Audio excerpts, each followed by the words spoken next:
From the shores of Malibu where the waves are pumping, to the Great Wall of China and back to the streets of Las Vegas where the UFC is coming. We are live. This is It's Time Radio, the show we talk about what you think about but may be afraid to voice. Do not worry.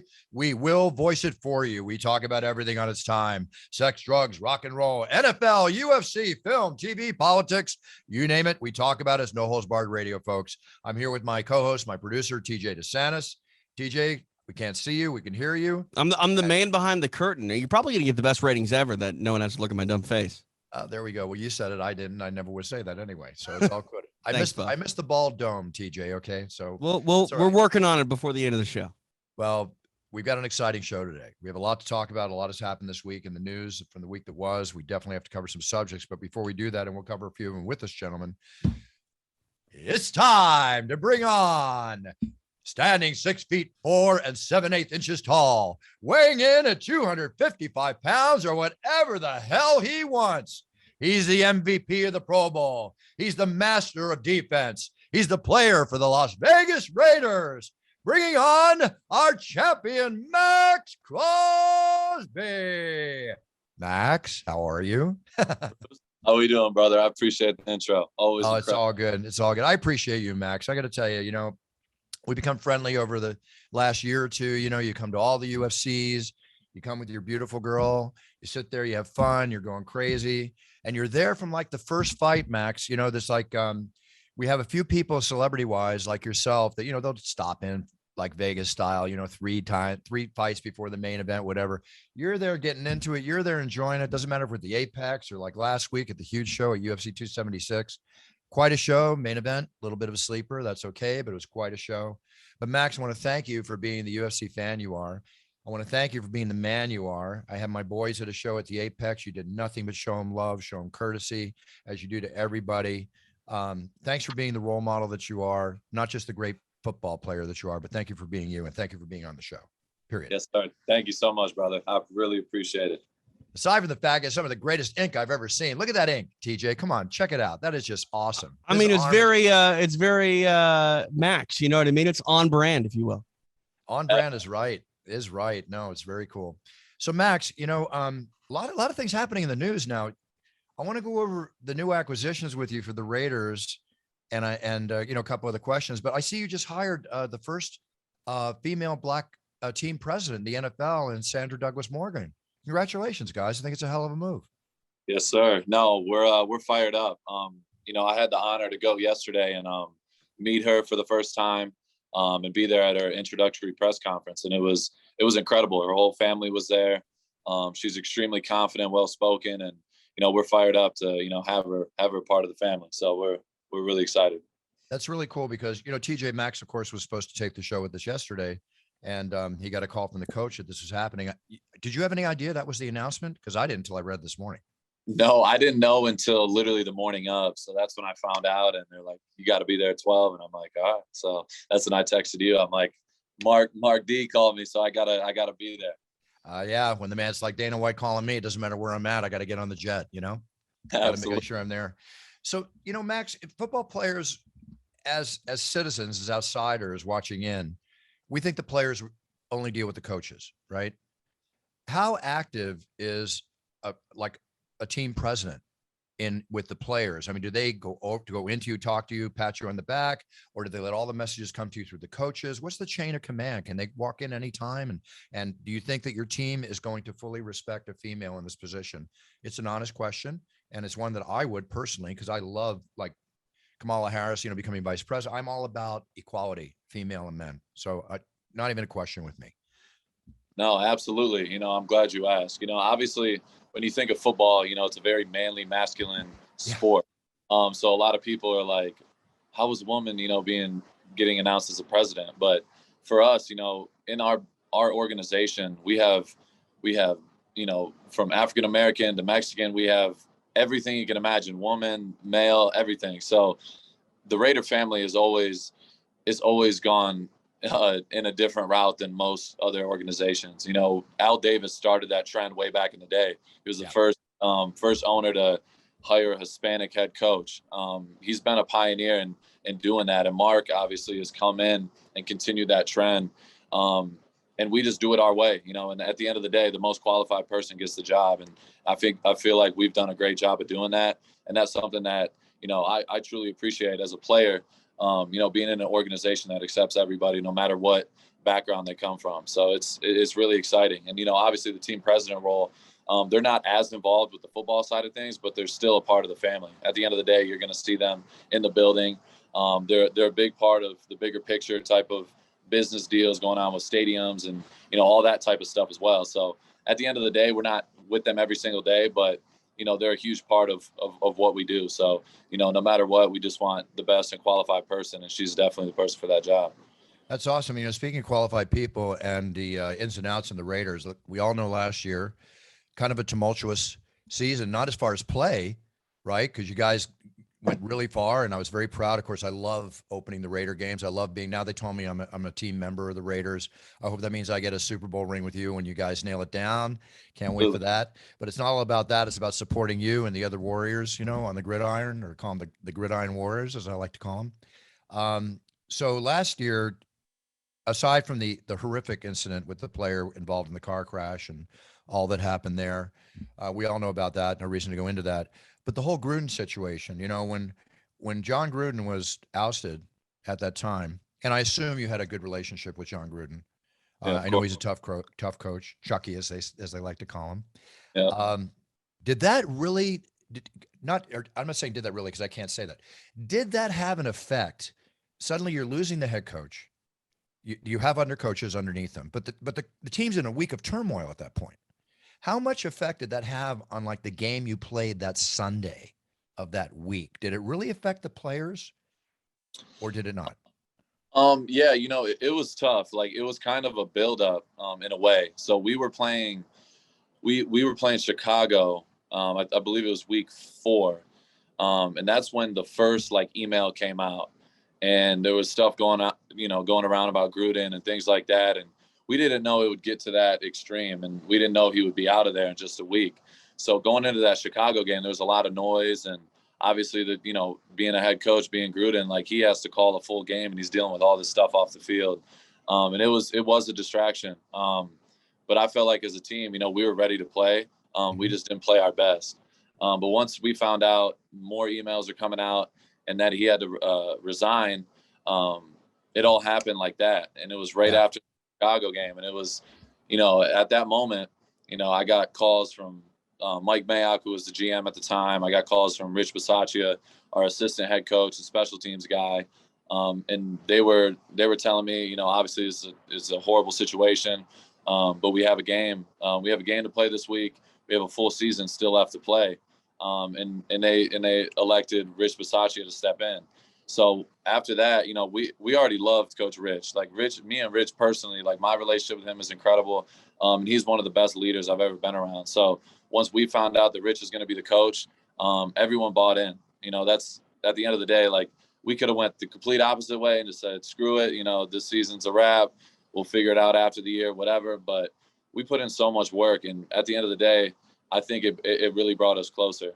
We had an incredible group, and we all stayed together, and we ended up winning 10 games and going to the playoffs and almost beating Cincinnati, who made it to the Super Bowl. So it's just a credit to Rich Bisaccia's leadership, the rest of the guys on the team, just staying together and staying focused in such an up and down roller coaster of a season. It just shows you how mentally tough, these guys are in the locker room. And it's all going to pay off this year. It's almost like, you went through a toughening period last year. Now you have the addition of the new head coach, Josh McDaniels, correct? Yes, sir. So what happened to Rich? When Josh comes in, where does Rich go? So Rich, he's one of the best special teams coaches in the league. So he got hired by the Packers right away after they announced the McDaniels hiring. So he's in Green Bay. I still have great communication with him. It's one of the best people I've ever met. And I truly mean that. That dude he's a genuine, just a great leader and a great person. And I wish nothing but the best for him. And I know he's going to do great things for Green Bay. So yeah, I'm rooting for him. And, obviously things didn't go the way everyone expected it, but that's just this league. You never know what's going to happen. There's so many different variables that play into it that you just have to stay prepared and take care of the day to day. And you just got to go with the flow. Like they say, on any given Sunday, my man, any given Sunday. or Johnny Unitas used to say, talk is cheap, see you on the field, superstar, or however he exactly put it. I always loved that from Johnny Unitas. Johnny Unitas, back in the days when one of the biggest quarterbacks, greatest quarterbacks ever, and yet I think he was a car salesman in the offseason because they weren't making the kind of money that, God love it, people like Maxx Crosby are making, and it's the name of the game, of course. So now with the new coach coming in, with Josh McDaniels, and people always say, oh, it takes a year, it takes 2 years to acclimate to the, the formula of the team or whatever the proper verbiage is to put that. How's he acclimating, and how's the team acclimating to him? Honestly, it's been incredible. Obviously it's all new. I have a bunch of new teammates, but our core guys are still here. That's really important. Having Derek, re-signing, having, obviously myself, Hunter Renfro, all those guys, Darren Waller, we're all coming back. But also adding some fuel onto that, getting a Devontae Adams, a Chandler Jones, guys that are superstars, but also humble and hard workers. And that's hard to find. Yeah, just building this team. And, I think Coach McDaniels and Dave Ziegler, the GM, have done an incredible job. And OTAs have really showed, guys are really bought in. Everyone's, selfless and committed to this new way of playing and new way of, new system and new everything. But everyone's bought in because we know we have more than enough ability to go out there and win games. But at the end of the day, it's the team that is the closest and has that tight knit bond that ends up winning it in the end. So that's what we've been working on, just working on our relationships and getting closer as a team. And I feel like we're definitely on our way. That's awesome. Well, I'll be there on the field August 14th for the exhibition home opener. I'll be on the field there for you or should I say the dais, up top for the Cardinals on the 18th for the home opener. And I've already gone over everything with my man there. Do you know Justin Casserly, who he runs all the show stuff, the behind the scenes, music and everything. It's okay. Probably not. There's so many people there, but anyway, he's my contact there. So we're all booked up for the season for me to be there for all the games. I'm going to bust my butt to get back from Europe for one game in time for the morning. Canada, I'm not going to miss it. Any chance I get, I'm going to be there. The first time wait, we just got joined. I think we have a new water boy for you. Max, here he is right here. Hey, I'd be a fantastic water boy. Oh, there we go. There you go. Hey, I'm curious, Max, where are you right now? Are you in Vegas? Oh yeah, I'm in my backyard right now. Dude, I don't think that background for someone being in Las Vegas. I always think like desert, like that looks like lush forest almost. Yeah, no, this I love this neighborhood over here. It's very secluded and it doesn't really have a Vegas feel. It's very it's different, but it's beautiful. That's beautiful. What I like about Vegas. Vegas is a lot different than a lot of people sort of like typecasted. It can be anything you want. If you've got money, you can make it anything you want. Yeah. You can make your house anything you want. Exactly. Well, I mean, even if you get out of town a little bit and go up to, I think it's like Mount Charleston, you can get like a winter vibe. You can get all sorts of stuff out there. Oh yeah, it's beautiful up there. Very cool. So, Max, when I played football as a kid in school, and I only played in my junior high school and a couple of years in high school. I got a year in high school because I became a water polo player and a swimmer because I came out to Malibu. All I did was surf and swim and all that stuff. And honestly, one of the reasons that I went into water polo is because we were doing 2-a-days, right? And here I am sweating my balls off. Sorry.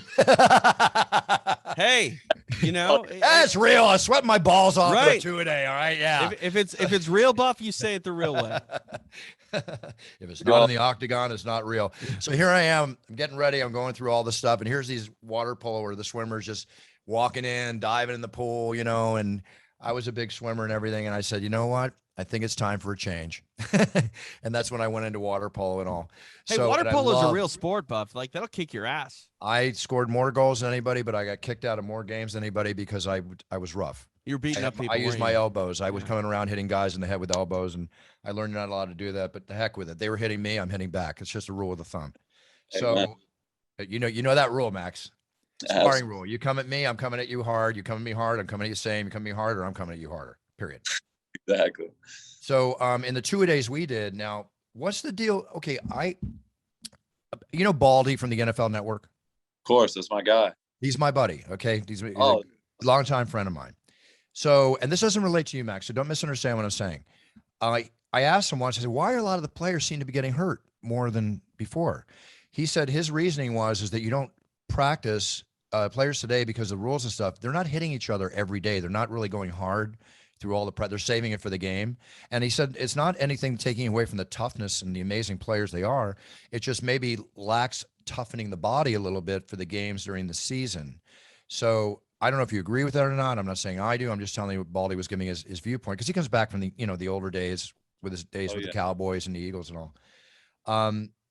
Are you doing 2-a-days, or what is the summer training camp regimen for you? Yeah. So, obviously it's a lot different nowadays. Back in the day, they used to do 2-a-days, 3-days, all things like that. But we don't do 2-a-days anymore. But, I feel like it's up to the coaches, like, to really kind of determine how that goes. Like, you got to find a fine balance. Like, at the end of the day, you can't be banging and hitting every single day and expect to be fresh and 100% on Sunday.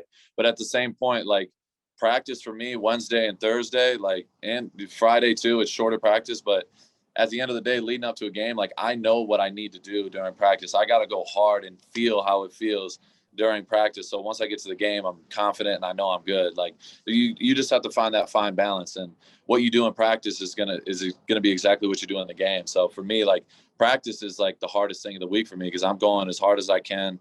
It's 2 hours. There's no, like, you don't get a break between every play. It's a little bit different. So that's why I feel like practice is huge. You got to get those game type reps during the week to prepare yourself physically, for game day. Yeah, absolutely. Days off. So for us non-knowers, you practice. Do you have Saturday off before Sunday, or do you practice on Saturday? No. So we play on Sundays, and then Monday we come in the building, we watch film, work out, and then get massages, things like that. And then we're off for the rest of the day. And then Tuesday's our off day. And so for me, I always go in there on Tuesday and get my second lift of the week. I get another massage, get in the tubs, things like that. So by Wednesday, when we're back in practice, I've already knocked out my lifts and everything for the week. So I'm just focused 100% on the game plan and getting ready for the next game. So Wednesday is a full practice. Thursday is a full practice, and Friday is like an hour, like, run through, kind of going over everything.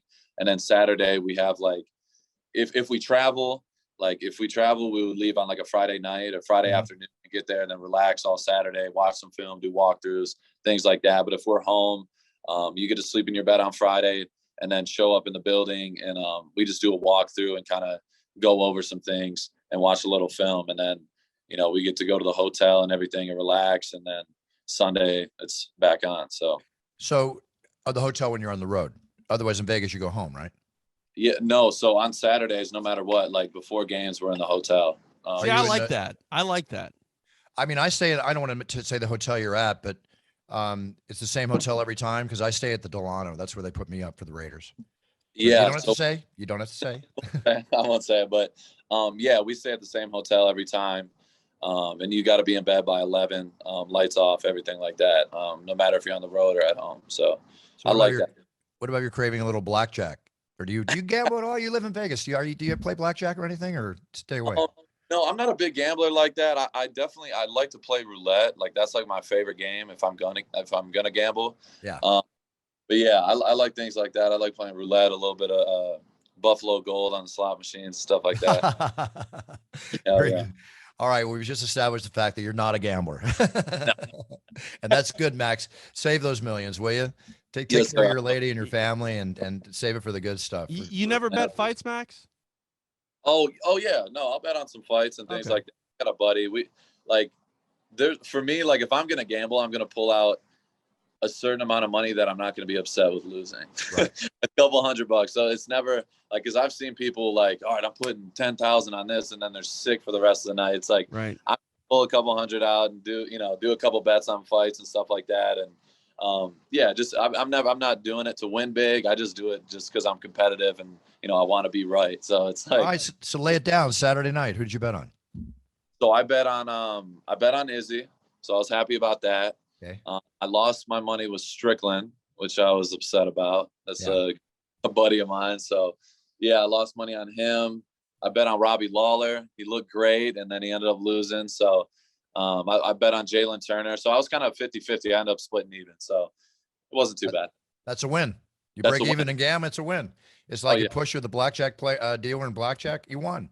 because they didn't get your money. You didn't lose. You Didn't. even it's a good night. For sure, for sure. Hey, do you watching? Do you like when you relax? Are you into TV? You like watching series at all, movies or stuff like that? 100%. Have you seen the new Top Gun yet? I have not, but everyone's telling me to watch it. It's awesome. You know, you were sitting right beside Miles Teller, the co-star of. He was a few seats away from you in Yeah. Top Gun. But I got to tell you something, man. It is an adrenaline rush. It's edge of your seat. It's must see in a movie theater. Yeah, I highly recommend it. I highly recommend it. I'm gonna go see it. I need to. It's still in theaters too. It's one of those films, you know, in the modern day. It seems like after 30 days or whatever, it's streaming. This one they're holding on to for a while. Because it's grossed almost $1.5 billion. It's like the second highest grossing movie. I in the haven't heard history. anybody say one negative thing about it. Not. Miles did say, I asked him, he said, Tom Cruise, he doesn't want to do a third one. He doesn't feel there's a plot that's going to work. Well, I mean, you know, if you time it out for it to match up with the amount of time from Top Gun 1 to 30 Top years. Gun 2, he'll be 128, I think. Yeah, I don't think they'll let him fly at that point. No, for Yeah. sure. For sure. Did you ever see the movie The Godfather? Of course. So one of the top 100 greatest movies ever made. On Paramount Plus, an app I've been binging on this lately. I was talking about it later on the show, but I was mentioning it to you. They have a Miles Teller again. He's starring in this like 10-part series, give or take, called The Offer. And it starts off before Mario Puzo, the author of The Godfather, ever wrote the book. And it starts telling the story from that point all the way to the end of making the movie and after the movie was made. And what this film went up against, between the mob trying to stop it, to the violence, to the, you name it, to what this producer, it's one of the most awesome TV series I've seen. So even better than Pam and Tommy. I got to tell you, a little different, but I saw Pam and Tommy. I like that one. That was a good one. But this one is really cool. If you're into that, it picks the whole, you know, time period back in the 60s and everything. I just can't recommend it highly enough if you're interested in that kind of stuff. Oh, 100%. No, I'm definitely gonna check it out. Like, my favorite movies of all time are all mob movies. Like Sopranos, the show Sopranos, my all-time favorite show. So I love Sopranos, like Goodfellas, The Bronx Tale. I just watched The Casino for the 20th time a couple nights ago. Like, I really like the mob movies are my all-time favorites. Well, it's funny you mentioned a couple tidbits in what you said, but Casino. Yeah. I've been going to Vegas since 1972 when my parents and I moved out here from Philadelphia to Malibu. And my parents took me there as a teenager. I was gambling and playing blackjack at 19 in the casinos. I can say that now due to statutes of limitations. My dad was a boss gambler. He was treated, but back then we stayed at the Riviera Hotel where they filmed the movie Casino. And when the boys ran, you know, the town. Yeah. I got to tell you, it's a different world back then, Max. Different world. My dad would look at the pit boss and tell him that we wanted to go see Elvis Presley. He'd make a phone call. Hey, you're sitting first row. Take care of the Buffer boys, right? You don't get that today. That doesn't happen today. It was a totally different world back then. And then we talk about The Godfather. My friend was James Caan, who played Sonny Corleone in The Godfather, who passed away yesterday. Yeah. And I want to just, while I have you on, if I just may say, because his family, his son Scott, you know, people that I know, I just want to send my best wishes and condolences on the passing of one of the old breed, one of the men's men actors that was out there, Jimmy Caan, one of the funniest guys I ever met, and just a really cool guy. And rest in peace, Jimmy Caan. Just want to say that. Absolute legend For sure. So Max, when you're not playing, and thank you for saying that, when you're not playing football and you have your off season, business ventures at all? Are you chilling? Yeah, like I'm a real big homebody. Like, I got 3 dogs here. I got a little daughter on the way. And I really like to be in the house. Like, I train at the facility in Henderson. I'm there all off season. So once in a while, like, I'll go back home. I'll see my family in Texas for about a week after the season. I'll have them out here and things like that. But yeah, I really don't go anywhere. I went to Utah to get engaged. I love Utah, the beautiful mountains and everything. It's a different kind of scenery, but yeah, I always find like one different, like, random place to go to every off season. So that's kind of how we do it. Like, me and Rachel, we went to Tahoe last year. We loved Lake Tahoe. It was beautiful. That was beautiful. We like just changing it up, finding different places like that. But for the most part, like, we're in the house and, you know, relaxing and enjoying Vegas for sure. And what about sports? I mean, are you a skier? Are you a motorcycle rider? Do anything that possibly, God forbid, could interfere with your play? No, I'm a big basketball. Like, I love basketball. It's like my number one first love. I Good. literally got a court here at the house. There you go. nice. That's Got awesome. got a little setup, so I'm always playing, shooting hoops, and I have teammates over, and we play basketball a little bit. So, yeah, I love basketball, and yeah, that's about it, to be honest. And I love fighting. So, Well, you and I have a few things in common then. I love basketball too. I don't know if I want to dribble up against the basket with you covering me, but I'll definitely play a game of horse. I don't know if you want to do Absolutely. either in that Vegas heat. My goodness, you need an Ah, indoor it's court good. there, Max. Lose a little bit. You know, you were Yeah. born in Colleyville, Texas. I was born in Tulsa, Oklahoma, which is just a drop off for 9 months. We moved to Dallas after that, where I spent about 6 years of my young life. I love Texas. Do you miss it? Your whole family back there? yeah. So it's funny. So I was actually born in Michigan. I lived in Michigan till I was 10, and Oh, then I thought you were moved. born in Texas. I'm sorry. No, you're good. And so I lived in Michigan till I was 10. Like, all my aunts, uncles, grandparents, they all live in Michigan still. Then I moved off to Texas in like 2008, I believe. And my parents are still there, and I love it. Like, I love Michigan. I love Texas. Um, it's tough. Like, my parents live out in the country. I love going and seeing them, enjoying, our time there. But it's just, I'm blessed to be able to live in Las Vegas because everyone wants to come here. So it's like, yeah. so it's like, all right, cool. Like, if I have somebody I truly like my parents or my brother, like some of my best buddies from college, things like that, they all want to come here. So I was just like, all right, man, find a weekend, we'll figure it out, and y'all come out here and enjoy it. So I like having guests and stuff, and they love the house, and we got everything we need, so we enjoy it. They ever come unannounced? Right, Yeah. Max. Never, never. good. I don't do that. No, for sure. So Max, you Saturday night, I'm gonna let you go in here in a second, but Saturday night, what was your favorite fight of the night? I mean, I know it wasn't Izzy's fight. It was a little bit of a sleeper. Izzy's still great. We all know that. For sure. Which fight did you like, or which two fights did you enjoy the most? Honestly, I think like the obvious answer is definitely the Robbie Lawler Barberina fight. That was a absolute war. But yeah, honestly, that's probably the best. And then one of the most impressive fights was the Jalen Turner fight. Like, that was supposed to be a legit, like, okay, this is Turner's first ranked guy, and Turner went there and finished him 45 seconds. So yeah, there was a ton of good fights. I like the prelims a lot. There was a lot of good fights. See, that's what I like about Max. And you said it earlier, Bruce. Like, he's in the seat pretty much from fight one. And if Fight one, yeah. If totally. you miss those prelims, sometimes you miss the fight of the night or you miss the knockout of the night. And man, like honestly, I was actually proud of Las Vegas on Saturday night. That was an early arriving crowd. Normally they're a little bit later. I don't know if it was because it was International Fight Week. You had more, people visiting than normal, but they were there almost from fight one. And they should have been, because, the Jessica Rose Clark and Stoliarenko fight, Jessica I and Macy Barber, both those fights were great fights. Yeah, 100%. There was no real sleepers, unfortunately, until we got to maybe the co-main and main. But that was just high-level technical mixed martial arts, too. There's a lot to appreciate there as well. Yeah, Definitely. exactly. That's Max, I don't want to keep you too long, but is there anything you want to tell us that we can, shoot out to the world here for you? Honestly, I got nothing for you. I just want to say I truly appreciate you having me on. It took a couple times to get on here, but we made it happen. And, I appreciate you, Bruce, TJ as well. I appreciate you guys for real. And I'll obviously be seeing you guys real soon. I'll be seeing you August 14th. Oh, I got to share with you one thing. When and thank you so much for your kind words, Max. When I first came out at the first game last season, they told me they had B-roll of the players on the field because it was unannounced that I was going to be there. Nobody knew, right? No. And guys were looking at each other going, holy S. Now we got to really win this effing game. It's like, I got you in a fight mode. Did you notice a surprise? I'm not saying I don't need, my ego doesn't need this. I'm just asking, was it a surprise for the players when I came out, when you were on the field and I did that? So I got a funny story, and I'm glad you asked this. Okay. And this, I don't want to take your guys' time. You got all the time you want, buddy. Go ahead. So this is what happened. So it was leading up to the game. It was game week leading up to Baltimore.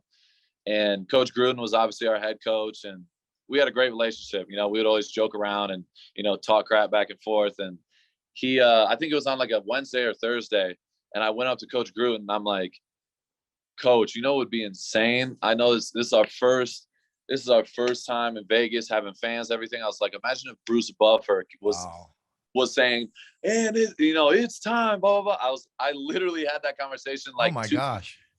I swear to God, you can ask him as well. He would back me up. But I literally said that. And then we run onto the field and nobody had any idea. So when I looked up and I seen you going crazy and doing the announcement, I was like, I looked at Coach Gruden, I'm like, no way. And he was just smiling. I'm like, this is wild. And so I had no idea that it was actually going to happen. But I literally, like, right before that happened, me and Gruden had that conversation. So I appreciate, obviously, every time you come out, like, everyone's going crazy. The fans are going crazy. And we truly appreciate it. It's insane. I love that, Max. Thank you. I'm sitting here blushing, man. You made me so happy to hear that. That's very cool. Well, I'm going to give it to the Raiders harder than ever this season. Let's make this a great season. There's no reason it can't go all the way. I know that's the only thing in your head. You got to believe that. Otherwise, why step into the fight, right? Got to believe it. Absolutely. Thank you, man. Good luck to you, the new acquisitions, the team, the coach, everything. Stay healthy, Max.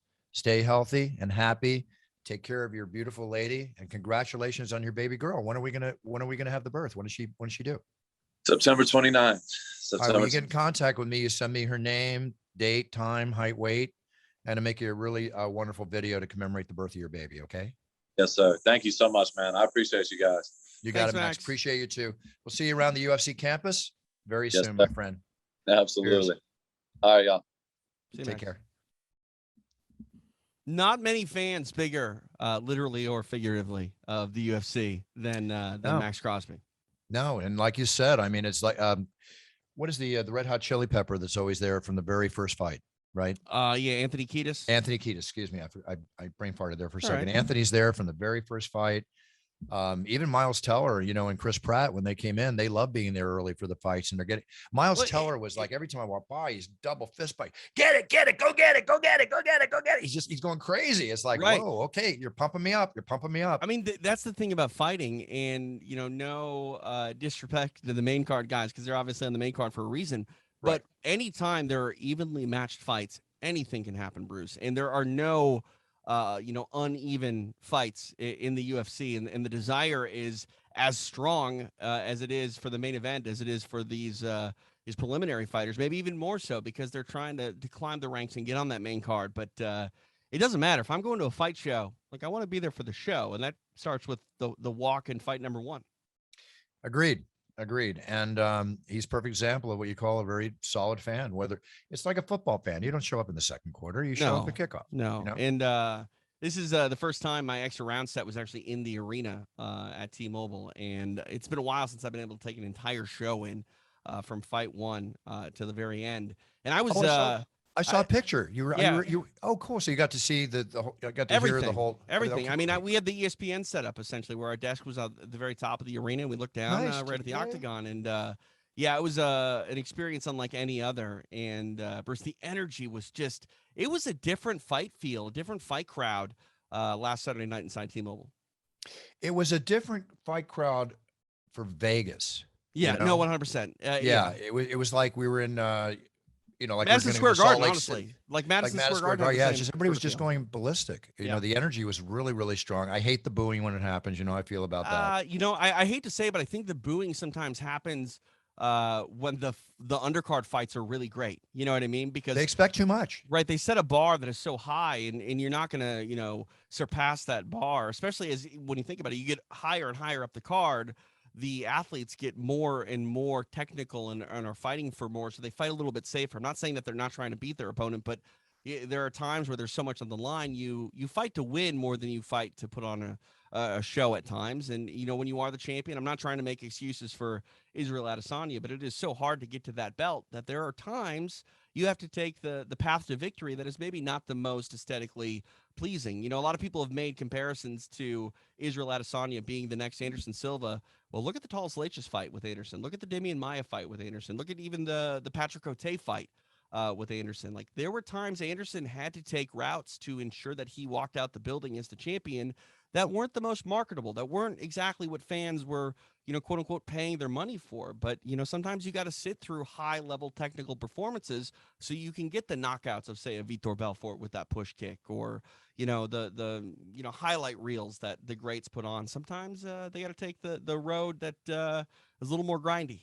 Well, that's why the sport is called mixed martial arts. Okay. Right. Yes. Because these men and women are supermen and superwomen. They have an answer for everything that comes at them. If it changes the pace of the fight and they need to change their plan for the fight to win the fight, that's what it's all about. It's a game of chess, Yep. you know, and 100%. it's literally mixed martial arts.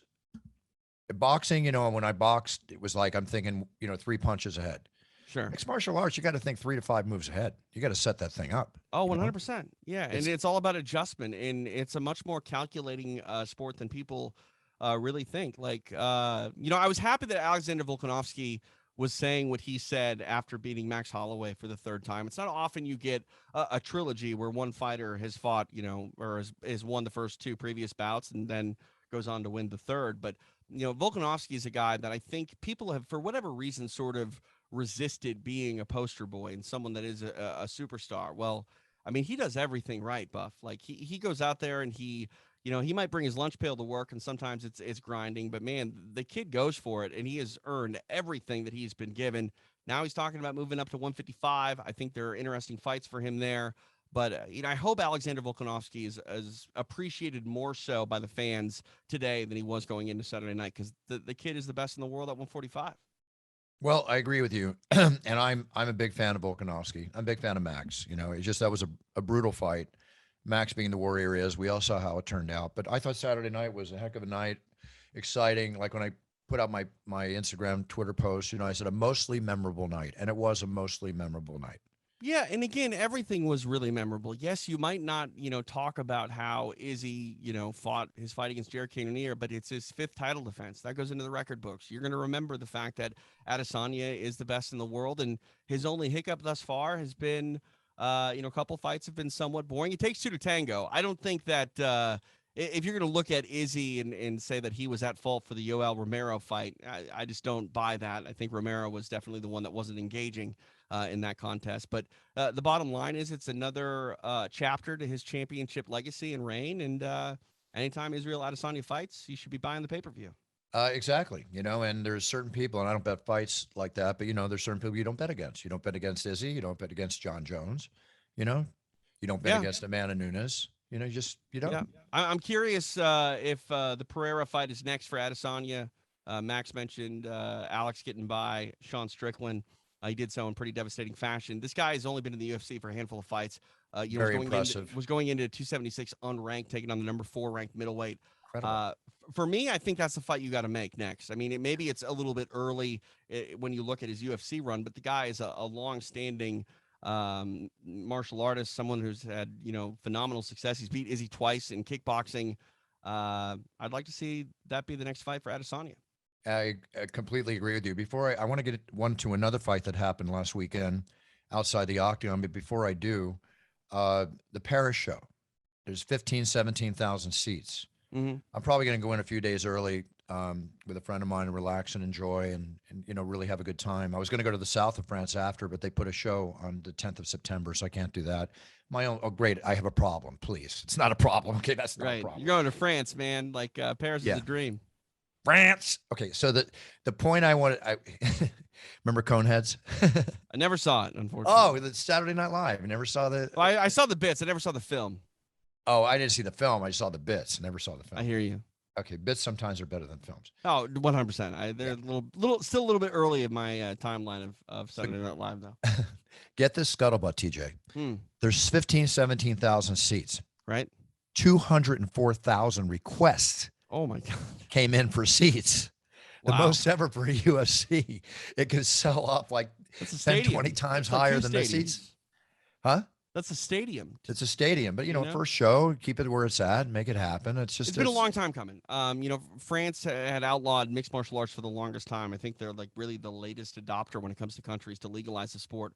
A lot of it had to do with the Judo Federation not wanting mixed martial arts to get a stranglehold, because that's really what, no pun intended with the stranglehold, but that's really what the UFC and MMA does when it comes into new markets. And obviously the buzz is more than palpable if you're getting 200,000 seat requests. All right, well, let's stick on the word stranglehold for a second. Okay, let's do it. Let's put the word stranglehold with the name Joey Chestnut. Oh, man. So I interviewed Joey right before this happened. All right, so let's set it up, okay? Yeah, so go ahead. mean, Joey, for all intents and purposes, is an icon when it comes to what he Oh, does there's no with his question. I'll sport. give him that. Yeah. And I talked to him. He actually had a broken leg, and he was actually worried about the broken leg interfering with how much he was going to be able to Can you get him on the put show? down. Can you get him on our show? Maybe. I know his people, but yeah, his people can somewhat be difficult to Yeah, I deal can with. But understand. I'll do my best. See if you can. See if you I'll can. do my best. Yeah, so Joey's going to town doing his thing, and someone came up on stage, stood right in front of him, had some sort of message that he was like protesting. And we live in a time now, Buff, you know this as well as anybody. We don't know what these people do when they breach that barrier and get on stage. Sometimes it's peaceful, sometimes they're there to hurt you. And Joey apparently showed off that he's got some skills when it comes to defending himself, because he put this dude in a proper rear naked chokehold very quickly. And they were to get this guy off the stage, and Joey just didn't miss a beat. Like, he was still chowing down when he's putting that choke in. And yeah, man, like that's the thing too, Bruce, not to change the subject entirely, but like, you can never be confident anymore if you are in a street altercation, because the UFC has impacted people so much that everybody seems to know the proper rear naked choke grip, or they're going for guillotines, or things like that. Joey Chestnut clearly has done his homework and was prepared to defend himself if needed. Good. Don't come at me on stage and I'm in an event. Oh no, that would be really bad. Don't come at me. Yeah. I'm not saying I'm the toughest guy in the world. I'm not saying that, but I'm not going to sit around and be slapped and not hit you back. I'm not going to sit around. You touch me. Right. Just ask something's Frank gonna Trigg. happen. Ask Prime Frank Trigg. Okay. I was trying to avoid that one, but I guess it's unavoidable. Hey, Buff, like, again, you went after the number one contender essentially in the welterweight division. No, he went after me. He went after me. That's true. He touched you first, but you kind of finished it. I'm just saying.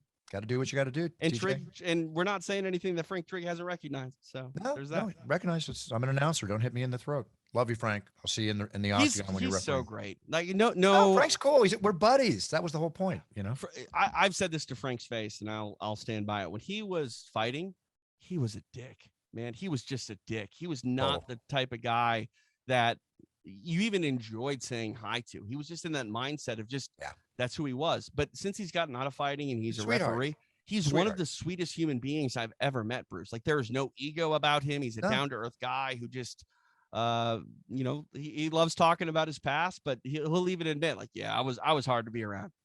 No, he knows it. He spells it out correctly. Getting back to cheers to you, Frank. Getting back to Joey, think about this. And I bet Saturday Night Live does a bit on this. I have this premonition there's going to be a bit on this tomorrow night from what happened with Joey, but the time clock was still running. Yeah. Joey's record is 76 hot dogs. Yep. He choked this guy and they got rid of the situation. He's still down 63 hot dogs to win the competition. Yep. I'm sorry.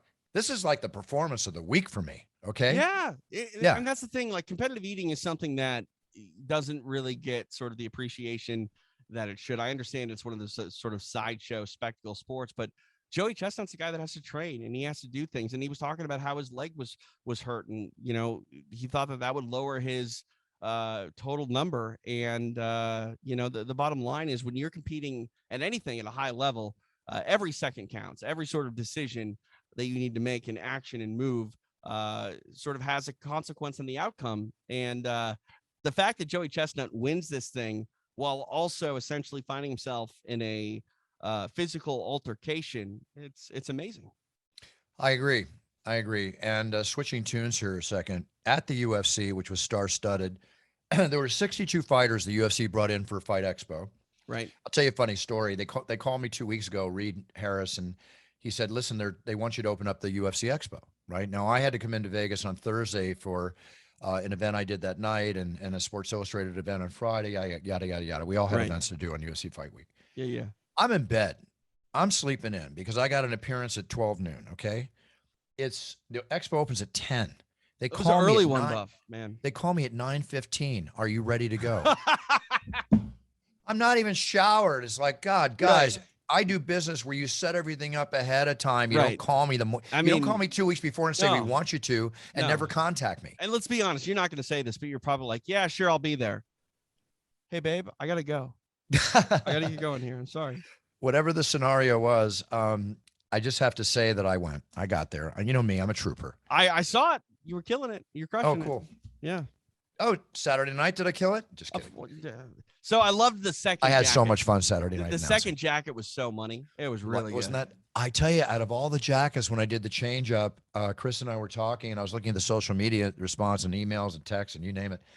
That's the most talked about jacket I've ever worn. Oh, it was on point, Buff. Good job. 3 offers to buy it, one for $8,000, TJ. Unbelievable. And I turned them all down. I believe Turned them all down. I mean, that's one that I actually hope to see again because it was a head turner. You'll see it in about a year. Okay, I like it. I mean, maybe that's a fight week jacket. And the public in LA will probably see me in a white t-shirt, jeans, and shoes, and that jacket when I go out casual in the next month. I like it. I like it. I mean, it's a good look, Buff. It's good luck. Yeah, the dragonflies. You know, there's a certain meaning behind dragonflies. I was so into that. Anyway, thank you so much, TJ. It was really cool. Okay, now, star-studded, 62 fighters: Miles Teller, Chris Pratt, Shaquille O'Neal, Maxx Crosby. Yeah. Vince McMahon. I saw Vince. Yeah. They had a show daughter, the same Triple time, H. essentially. Yeah, they were over at the MGM Grand doing a pay-per-view. I don't know if it was definitely running when the UFC was. I don't know if it was when the main card was running, but it says something when you're running head to head with the UFC, and then as soon as you're done, you run across the street and make sure you catch the main event on a night that Dana White wasn't there. I know. Dana was smart getting out of town, during fight week. It's pandemonium. Not a much needed vacation. Let's listen, billionaire, half billionaire, whatever Dana is, that maverick of a businessman, my buddy Dana, this man works his butt off. I mean, It's amazing. You have so much money, but still so much passion to keep this running. Aside from all the other UFC adventure shows and TV shows, Dana, thanks, man, because it's that furor that keeps us in where we're at. He's a maverick, like Vince is for the WWE. But now, get this, not the good news. Vince is getting hit with these. You want to call them sexual misconduct and infidelity lawsuits. One report came out, he paid $3 million to one employee. Now, today, they report he's paid $12 million in settlements out to a total of, if I have this correctly, 4 employees. Which is a problem because it's a public company, right? Is that why it's an issue? Well, it's the kind of thing, and I'm not saying this is going to happen. He may step down. He already has stepped down. Well, but does he step down permanently? Was that I don't know. vacating? I mean, it's like an interim thing. I don't know. I mean, and that's the thing too. Like, if anybody is just going to say, F all of you, I'm keeping my job, it's Vince McMahon. That said, it is different when it's a publicly traded company. There are some hurdles there. I don't know, man. Like, it's an unfortunate scenario for someone to act this way when they are the leader of a multi-billion-dollar company. But, it's going to shake out the way it does, and we'll see what happens. But don't be surprised if he's still standing tall at the end as, the front man for this company. Yeah, I'm sure. We'll see how it plays out. But, listen, not we all, but everybody's a fan of the WWE. And I'm a fan, too. I don't watch it, but I'm a fan. They're great. The show. It's a great show. Well-run entertainment company. And Completely. If you know anything about live events, there's nothing better than how they pull off their event. Yes, it's not the same thing that the UFC does, but it's not supposed to be. And you suspend your disbelief. It's like going to a movie, and it's the best live action movie you can see in the business. Yeah. Now we go to another subject. Former Japanese Prime Minister Shinzo Abe, if I'm saying his name correctly, yep. Abe was assassinated. If you watch the video, now get this, TJ, this is horrific, of course, because it always is if something like this happens.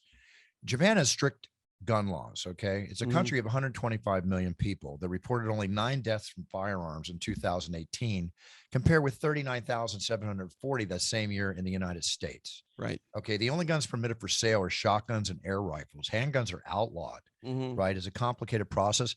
They suspect this is probably a handmade weapon that this individual used. This is the only death this year in Japan. It's horrific.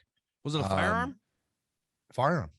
See, I'm not trying to get into like conspiracy theories and talk craziness, but like, that's what sort of concerns me about these 3D printers. You know what I mean? Yes, of course. It's just like a zip gun. They make in jail. You make the zip gun. All you got to do is something come down on a fire pin, right, and a barrel for it to come out of. I mean, it's crazy. Yeah, it goes to show you that if somebody wants to get you, they're going to get you. Yeah, I mean that's to me why it comes down to mental health, and I don't want to get all gun crazy, but like this is something that, like you said, Bruce, like if someone is mentally unwell and is hell bent on getting you, they're going to do everything they can in their power to get you. Exactly. On another note here, Brad Pitt, one of my favorite actors, actually had the pleasure of having drinks and hanging out with him for an hour and a half one night here in Venice. Just one of the most down-to-earth actors I've ever met. He was making the movie where he played Achilles. I forget the name of the film, and he tore his Achilles. Oh, and he was in the boot, with the whole thing. Oh man. Anyway, that being said, just a little bit of my past life memory. He suffers from a really rare disease. TJ, have you heard this? No, what is it? It's called prosopagnosia, if I have that correct. And in layman terms, it's face blindness. 2.5% of the population suffers from it in like varying degrees. Is this where they can't see people or don't remember their faces? Exactly right. See, I think I have this. I'm not even kidding you, Bruce. Like, really? I can meet someone and a week later, I don't remember them by look alone. And I don't know why. Well, in his case, he can't recognize people by looking at their faces, including family members. See, that's extreme. But like, I have a very short term, like people come up to me all the time and no recollection. Like, you called my fight. And I was like, I'm sorry. I probably remember your name. I might even be able to tell you something associated with your name, but I don't remember what people look like for whatever reason. Well, he claims he's never gone for an official diagnosis, but he's confident that he has the condition because he's been suffering from this for a while. Well, I mean, if you're looking at family members and you don't know who they are, doesn't, they're not recognizing them. If they're people that you had a deep history with, maybe a little too much, Maybe, I mean, yeah, you might want to blow into the straw and tell me what the reading is before we just go with that diagnosis. But I'm guessing he's probably, I mean, if he's really talking about family members that he has an extensive history with and he doesn't recognize them, yeah, that's scary. Great. That's really scary. Speaking of Puncher's Chance, I'm on a Puncher's Chance national tour. I know. I've been seeing some photos. Yeah, we did Total Wine and More, a huge store. I did them last week in San Dimas. They told me that it was a brand new San Dimas store. My appearance there that day over their monthly sales chart, I'm not saying it was because of me, but the day I was there, their sales increased $10,000 that day. Right. Just a coincidence that you're just there. Just a coincidence. Right. Yeah. I appeared at Total Wine and More here in Redondo Beach. We brought in 30 cases. By the time I left, there was maybe 4 cases left. Unbelievable. Guys were coming in and women buying 4 bottles, 3 bottles, and cases at a time. Yeah. Incredible. People like it, Buff. It's not just a marketing strategy, people Thank enjoy you. it. Well, I want to announce now that the tour continues next week, and I will be in Oakland. I'll tell you real quick. I mean, this national tour sounds like California is the whole nation. 1 second, I'll tell you. What? Say that again. I said this national tour you're talking about just sounds like California is the whole nation. When do you get because it is. Well, in this case, the next 2 weeks it will be because next week I go to. I'll tell you real quick as I remind myself. I'll be in Chicago. Okay. I'm going to be at Benny's Beverage. All right. Which is a very popular location. Sounds like a place I'd want to go, to be honest with you. What's that? It sounds like a place I'd want to go. Let's go to Benny's. Yeah, Benny's. Let's go to Benny's. Anyway, it's in Orland Park. I'll be there Thursday, July 14th from 6 to 8 p.m. I'll be announcing a big appearance in Dallas the end of the month on the 29th of July. And we're working on something potentially for Long Island, New York. But anyway, this is the national tour. Everything's going great with Punchers. I can't begin to tell you more. It's just going incredible. Let's go over a couple of little stories from the news here. An X-ray at a Bangkok airport. God, this is disgusting. Jeez. Found 109 live animals in women's luggage. 109 live animals, TJ. Just think about it. Including 2 rare white porcupines, 2 armadillos, 35 turtles, 50 lizards, and 20 snakes. Porcupines will mess you up. I can't even fathom that. I don't get it. I that's all I want to say. I can't fathom. I mean, obviously, whoever's doing this is like an exotic pet dealer, but no. And then there was another one. You don't think they're exotic pet? Dealers? A pet. Oh no, they're selling them on the black market or whatever that term is called. Yeah. What is the black? What do they call that? I don't know. Exotic pet dealer is what I call it. Yeah, and a Florida teen, legal or illegal. Yeah, a Florida teen was attacked by a shark in Florida. Oh no! And the reason she survived. She was in the water. She survived the shark attack in the state's Gulf Coast. And what it turns out to be that one of the reasons that she survived it, was because she started punching it in the nose. Right. Which and the is reason what you punch a shark, said to do. Always said to do that. I mean, if you have the wherewithal to do it, Right. no matter how big the shark, all their nerve endings are in their nose. That's where it's like our feet, it Right. culminates into their nose. Yeah. And I'm curious. So what kind of shark? didn't say. Didn't say. A short article. So it's in the Didn't Gulf, say. right? So that'd probably be like a bull shark, maybe? Probably well, go. If she made a bull shark, those are the most vicious sharks in the world. Is that Even the more type of- vicious than a great white. What's the shark that can go up into fresh water? Bull Isn't that shark. yeah. So I'm guessing it's probably a bull shark.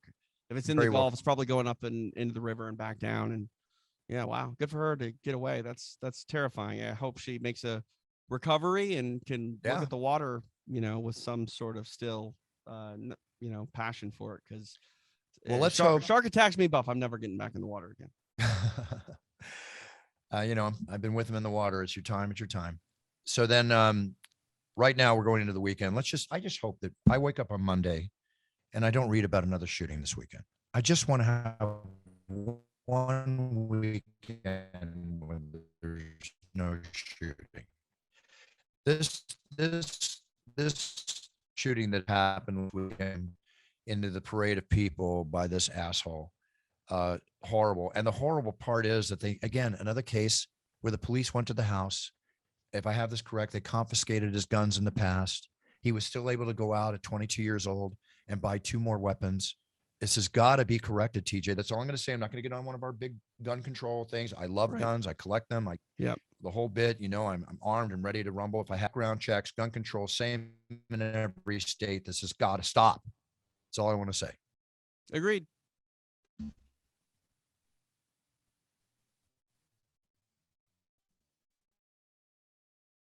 Zoom is killing us right now. Did you hear the guy was in a dress? They claimed he was in a dress when he did this. No. Whatever the reasoning is. Why? Maybe to hide. I don't know. Huh? Oh, I'm ending the show on a. Can you hear me? I hear you, but things are they're not working for us today, unfortunately. I think we're good now. I hope. Okay. You got it. Okay. Sorry about that little blip, guys. Everybody listening. All good. All good. All good. We're going to make it. Yep. Okay. Let's see. Human fossils found in a cave are 1 million years older than expected that we were around. They think now that we were around even 1 million years older than we expected to have been around. Whatever that means, I do not know. We're old. We're old. I think we'd be more advanced than we are then, unfortunately. Exactly. Okay. There's a UFC this weekend. I will not be there.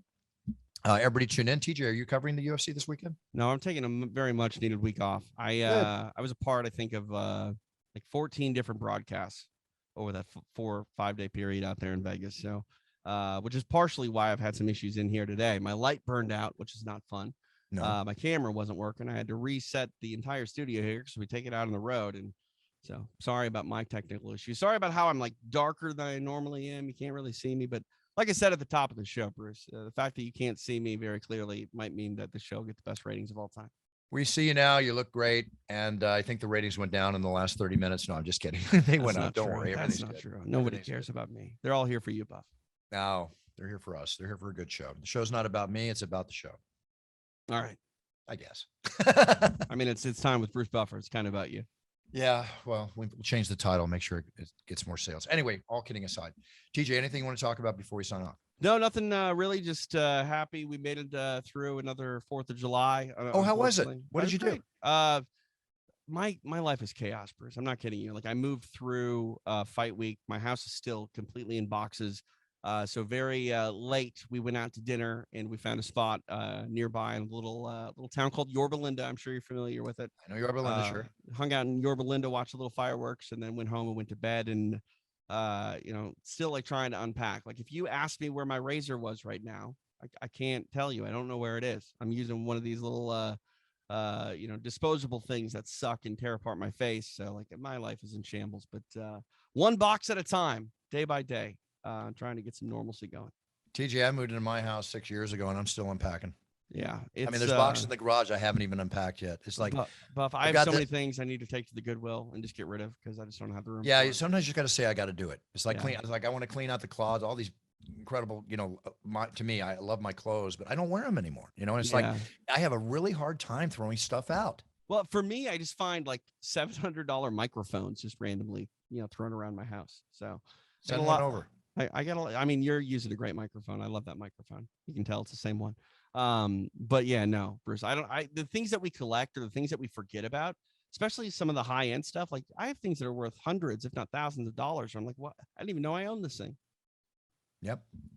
eBay. Yeah, I think so. I think we're eBay. headed for Take the time, throw it on eBay. Yeah. There's no reason to take in a little coin for stuff that's been sitting around.